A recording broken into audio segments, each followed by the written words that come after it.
দেশ তথা পৃথিবী জুড়ে ক্রমবর্ধমান জ্বালানি সংকট রীতিমতো আতঙ্কের কেন্দ্রে। এই অবস্থায় অতি সম্প্রতি দেশের প্রধানমন্ত্রী জ্বালানি সাশ্রয়ের আহ্বান রেখেছিলেন। একই রকম ভাবে সচেতনতা বার্তা দিয়েছিলেন ত্রিপুরার মুখ্যমন্ত্রীও। এই অবস্থায় আজ দেখা গেছে গোমতী জেলা শাসক রিঙ্কু লাত বাইসাইকেল চেপে নিজের কার্যালয়ে পৌঁছেছেন। স্বাভাবিকভাবেই জেলা শাসক যখন বাইসাইকেলে চেপে নিজ কার্যালয়ের দিকে রওনা দেন তখন কৌতূহল তৈরি হতে বাধ্য।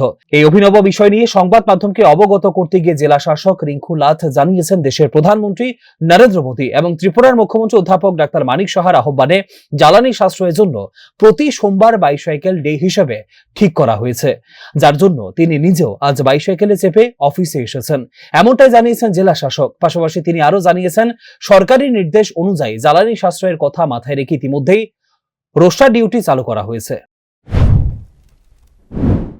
जैसा आप लोग जानते हैं, अभी आदरणीय प्रधानमंत्री जी के द्वारा और हमारे आदरणीय मुख्यमंत्री जी के द्वारा ये एक रिक्वेस्ट था कि आदेश था कि ऑस्टेरिटी मेजर्स लिए जाएं।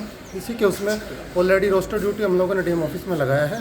आज सोमवार को बाईसाइकिल डे हम लोगों ने रखा है, जिसमें सभी ऑफिसर स्टाफ के द्वारा आज प्रेरित किया गया कि सब लोग बाईसाइकिल का यूज़ करें। इसी के अंतर्गत हम खुद भी आज बाईसाइकिल से ही रेजिडेंस से ऑफिस में आए। Thank you so much sir. জ্বালানি সংকটের পরিপ্রেক্ষিতে জেলা শাসকের মতো শীর্ষ প্রশাসনিক ব্যক্তিত্বদের এই প্রকারের উদ্যোগগুলো নিশ্চিতভাবে সামাজিক এবং আর্থ সামাজিক দৃষ্টিকোণ থেকে যে ইতিবাচক, এতে সন্দেহ নেই। Bureau report, news now.